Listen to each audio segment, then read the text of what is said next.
Dictation अभ्यास के लिए हमारे चैनल को सब्सक्राइब करें। चलिए शुरू करते हैं। प्रतिलेखन संख्या 54 मानक रेडी।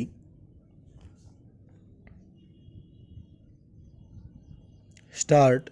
उपाध्यक्ष जी, सरकारी क्षेत्र का स्थान महत्वपूर्ण होने के कारण जनता द्वारा उसके कार्य संपादन का सामान्य रूप से और उसके औद्योगिक संबंधों का विशेष रूप से निरंतर निरीक्षण किया जाना स्वाभाविक ही है। पूर्णविराम। सही आलोचना से सरकारी क्षेत्र के प्रबंधकों में सतर्कता आई है और उसके परिणाम स्वरूप उनके काम में सुधार हुआ है। पूर्णविराम। उसके साथ ही साथ श्रमिकों और मालिकों के संबंध भी और अच्छे हुए हैं। पूर्णविराम। मुझे विश्वास है कि अच्छे औद्योगिक संबंधों की स्थापना से सरकारी क्षेत्र अवश्य तरक्की करता चला जाएगा। पूर्णविराम। मुझे यह जानकर प्रसन्नता हुई कि आर्थिक चेतना के अगस्त अंक में भारतीय अर्थव्यवस्था में सरकारी उद्योगों पर एक विशेषांक प्रकाशित हुआ है। पूर्णविराम। सचमुच इस देश में हिंदी आर्थिक पत्रकारिता का गहरा अभाव है और इस दृष्टि से आर्थिक चेतना हिंदी आर्थिक पत्रकारिता में एक नया योगदान है। पूर्णविराम। आज इस बात की आवश्यकता है कि लोगों को सरल हिंदी में हमारे आर्थिक कार्यक्रमों, नीतियों और योजनाओं से अवगत किया जाए। पूर्णविराम। जब तक जनता और सरकार के बीच इस प्रकार में आदान प्रदान की समुचित व्यवस्था नहीं बनेगी, तब तक हमारी आर्थिक उपलब्धियों में गतिरोध बना रहेगा। पूर्णविराम। मुझे विश्वास है कि इस गतिरोध को हिंदी आर्थिक पत्रकारिता ही दूर कर सकती है। पूर्णविराम।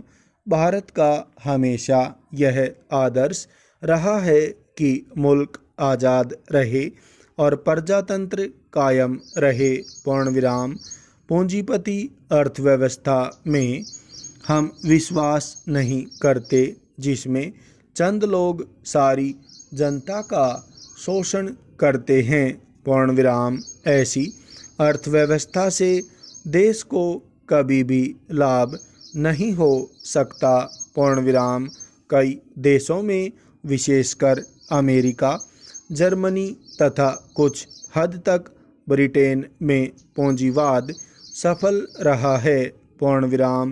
प्रत्येक देश की परिस्थिति भिन्न होती है। पूर्णविराम। हमारे जैसे गरीब देश में पूंजीवाद निरर्थक, निष्फल तथा उपयोगिताहीन है।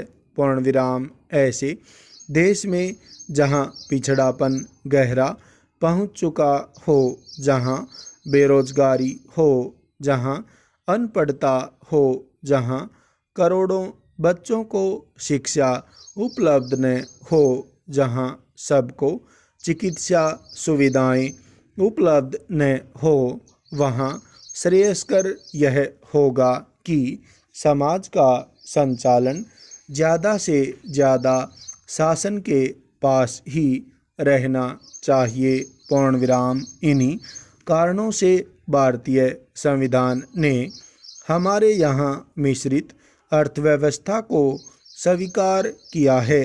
पूर्णविराम। मिश्रित अर्थव्यवस्था की यह विशेषता है कि इसमें निजी तथा सार्वजनिक क्षेत्र का संतुलित विकास होता रहता है। पूर्णविराम। इससे एक और निजी क्षेत्र के उद्योगों में परस्पर प्रतिस्पर्धा बढ़ती है और दूसरी ओर सार्वजनिक क्षेत्र में भी उन्नति करता रहता है, जिसके फलस्वरूप अधिक मात्रा में लोगों को रोजगार उपलब्ध होता है। पूर्ण विराम। गत वर्षों में सरकारी क्षेत्र पर 3500 करोड़ रुपए की राशि खर्च हुई है, जिसे प्रशंसनीय माना जा सकता है। पूर्ण विराम। इस विनियोग ने भारत के औद्योगिक विकास की नींव डाली है। पूर्ण विराम। यद्यपि इन सारी उद्योगों की कार्य प्रणाली में सुधार करने तथा लाभ एवं उत्पादनशीलता बढ़ाने के ज्वलंत प्रश्न हमारे सामने हैं, तथापि आशा है कि निकट भविष्य में इन सार्वजनिक उद्योगों से अधिक लाभ होगा तथा उत्पादन बढ़ेगा। पूर्ण विराम। लेकिन इसके लिए आवश्यकता इस बात की है कि इस क्षेत्र पर निरंतर निगरानी रखी जाए तथा इनमें योग्य प्रबंधकों को नियुक्त किया जाए। पूर्ण विराम। तभी इस क्षेत्र को हमारी अर्थव्यवस्था का लाभप्रद घटक बनाया जा सकता है। पूर्ण विराम। आशा है कि आर्थिक चेतना का यह विशेषांक सार्वजनिक एवं निजी क्षेत्र के विकास के प्रश्न पर महत्वपूर्ण सामग्री प्रस्तुत कर सकेगा। पूर्ण विराम।